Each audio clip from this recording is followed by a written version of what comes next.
एक बघा, ही विचाराची लढाई आहे आणि नागपूर हे जे आहे हे काँग्रेसच्या विचाराचं शहर नेहमी राहिलेलं आहे आणि आता जेव्हा विचाराची लढाई सुरू झालेली आहे तर इथं काँग्रेसचाच विजय, महाविकास आघाडीचाच विजय झाल्याशिवाय राहणार नाही असं चित्र आज आपण पाहतो आहे।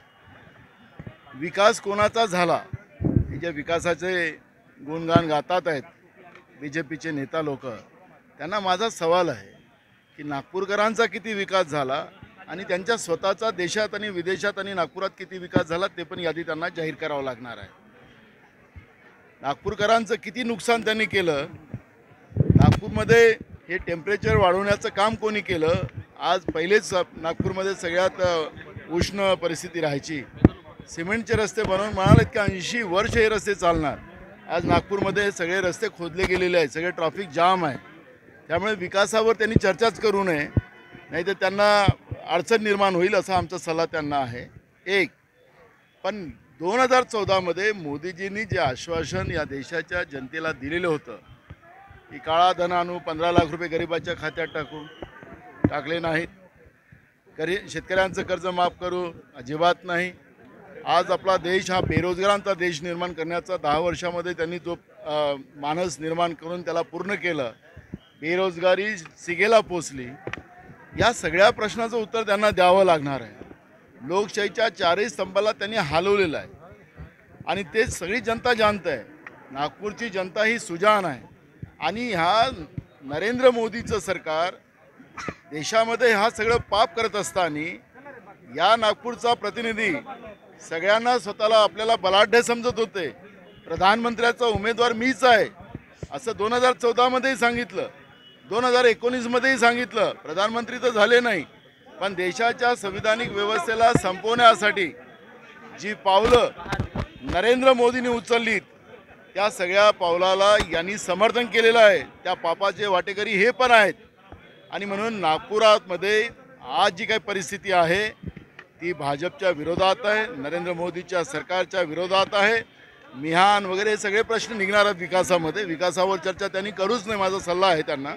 केला तर त्याचं उत्तर आमच्याकडे आहे। सगळे देशात विदेशात नागपुरात काय काय विकास झालेला कोणाचा तो आमच्याजवळ सगळी माहिती आहे, त्यामुळे विकासावर आलंच नाही पाहिजे असा सल्ला आमचा आहे त्यांना।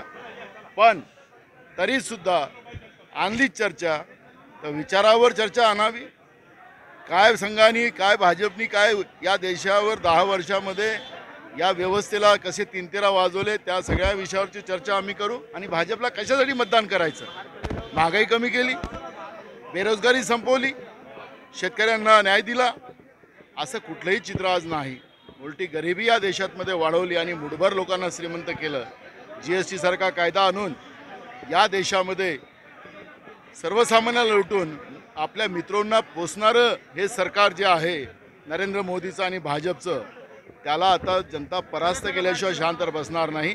आणि म्हणून ही लढाई आपण मगाशी म्हणत होतो गडकरी वर्सेस विकास ठाकरे, ही लढाई ती नाही आहे। ही अन्यायाच्या विरोधात काँग्रेस आणि महाविकास आघाडी इंडिया अलायन्स ही लढाई लढते आहे आणि या लढाईमध्ये इंडिया अलायन्सचा विजय होणार हे निश्चित आहे।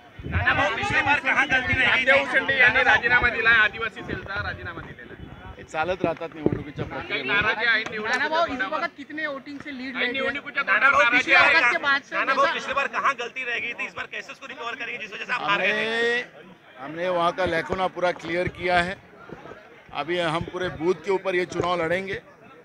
जो हम लोगों ने 5 जो व्यवस्था है, युवा है, महिला है, किसान है, गरीब है, मजदूर है, ऐसे 5 व्यवस्था के लिए हमने 25 गारंटी दी है।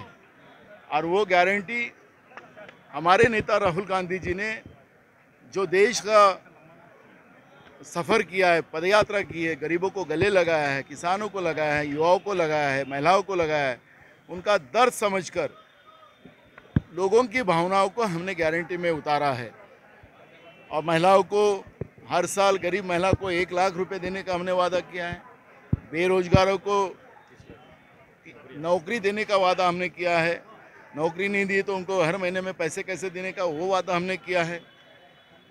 किसानों को हमने MSP देने का वादा किया है, किसान का कर्जा माफ़ करने का वादा किया है। तो ऐसे 25 वादे हमने किए और वो पूरे करेंगे। इनके जैसे जुमलेबाजी हम नहीं करेंगे और इसलिए जनता का विश्वास हमारे नेता राहुल गांधी जी और हमारे राष्ट्रीय अध्यक्ष खड़गे जी के ऊपर है और देश में ये परिवर्तन आपको देखने मिलेगा और उसकी शुरुआत ये नागपुर से होने वाली है, जहाँ नागपुर से ये जो यहाँ से जो गलत विचारधारा के साथ देश जो चलाया जा रहा था उसका जवाब बाबा साहब अम्बेडकर के दीक्षा भूमि से दिया जाएगा। ये संकल्प हम लोगों ने लिया है और आज आपने देखा होगा कि जो लोग यहाँ पर आए हैं ये खुद आए हो, किसी को लाए हुए लोग नहीं है। ये जन आंदोलन यहाँ पे इस चुनाव में आपको देखने मिलता है और ये जन आंदोलन एक परिवर्तन पूरे देश में करेगा।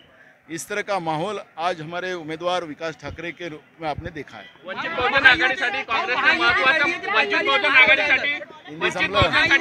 महत्त्वाचा पाऊल टाकलेला आहे, 2 जागा देऊ केलेल्या आहेत, तसेच सोबतच्या पक्षांनी 2 जागा द्यायची चर्चा आहे। म्हटलंय की आम्ही लाचारी पत्करणार नाही।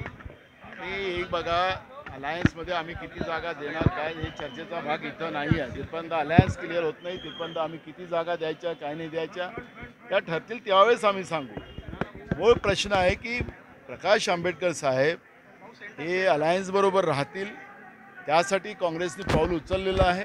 शरद पवार साहेब आणि उद्धव ठाकरे साहेबांना आम्ही ते सांगितलेलं आहे। मला वाटतं की आज कुठल्याही परिस्थितीत शरद पवार साहेब आणि उद्धव ठाकरे साहेब त्याच्यातली मध्यस्थी करतील आणि प्रकाश आंबेडकर साहेबांना अलायन्समध्ये ठेवतील असा आमचा प्रयत्न।